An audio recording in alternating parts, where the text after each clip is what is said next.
Ainsi parle l'esprit de notre prêt. Nous demandons d'être comme Sir Shunlan. Louez attentivement le pré-Cleste et le Seigneur. Louez attentivement le prêt et le Seigneur. Se dire d'avoir un cœur attentif.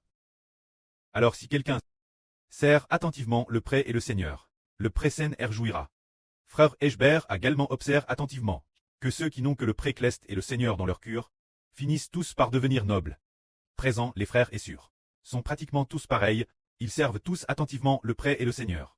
Le prêt a dit tout particulièrement qu'il faut très, comme sur Shunlan, louer attentivement le prêt et le Seigneur, de manière TRS attentive, que ce soit par la prière ou par la louange, bien que la GRCE de la louange de notre Sir Shunlan ne soit pas TRS grande. Elle a un grand désir de le faire, et elle s'efforce toujours de servir Dieu. Ainsi, elle a été bénie par le prêt. Nous voyons qu'une sur semble avoir compris. Elle aussi loue attentivement. Et ainsi, le prêt l'a bénie elle aussi. Il s'agit de notre Sœur Anshu.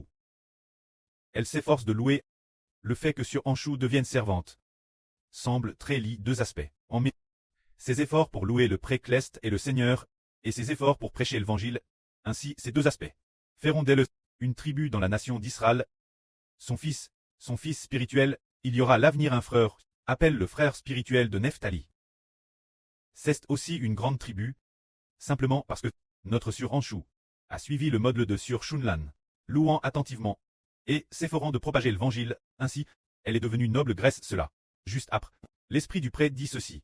Si ce n'est pas Dieu qui bâtit, les hommes travaillent en vain. Ce moment-tel, frère Eshbert a exhorté sur Jaourouan en disant. C'est en s'appuyant sur Dieu qu'on a beaucoup d'enfants. C'est dire que nos enfants ne viennent pas de nous-mêmes, ils sont donnés par le pré-Cleste. C'est dire que si ce n'est pas le pré-Cleste qui bâtit cette personne, prenons un exemple, si ce n'est pas le pré-Cleste qui choisit cette personne. Madame, si nous nous efforons de l'exhorter, elle finira par trop de racines. Si le prêtre nous fait comprendre que cette personne est bêtillée par Dieu, alors nous, nous nous appuyons sur le pré-Cleste et demandons au pré-Cleste de nous faire comprendre. Si nous allons bêtir, nous obtiendrons beaucoup d'enfants. C'est alors que nous comprenons que si quelqu'un n'est pas bêtillé par Dieu, nos efforts sont vains. Les frères et sœurs ont entendu que frère Ashbert auparavant a passé 6 ans, enseigné plus de 50 personnes.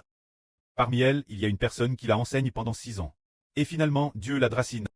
Pour beaucoup d'autres, Dieu a dit qu'il n'appartenait pas à Dieu. Frère Eshbert ne s'est-il pas appuyé sur lui-même pour s'efforcer de les enseigner.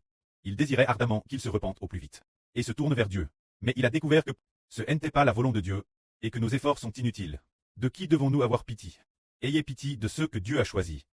Car pour ceux qui ne sont pas choisis par Dieu, peu importe nos efforts, ils se tourneront toujours vers Satan. Peu importe nos efforts, ils ne coûtent pas. Madame, si nous exhortons ceux qui ne sont pas choisis par Dieu, ils pourraient nous jeter des pierres. Par exemple, le Seigneur Jésus a exhorté ceux qui n'est pas choisis par Dieu, et ils ont failli le lapider. Nous comprenons alors que c'est en s'appuyant sur le pré-Cleste qu'on obtient beaucoup d'enfants, qui appartiennent à Dieu. Nous faisons donc tout notre possible pour les soutenir avec ardeur, et pour les guider, ceux qui n'en sont pas. Laissons-le ne pas entre eux. Celui qui appartient à Dieu aura tout son cœur tour vers lui. Celui qui n'appartient pas à Dieu, son cœur ne lui appartient pas, et sa personne non plus. Que la gloire soit rendue au prêtre et au Seigneur. Amen.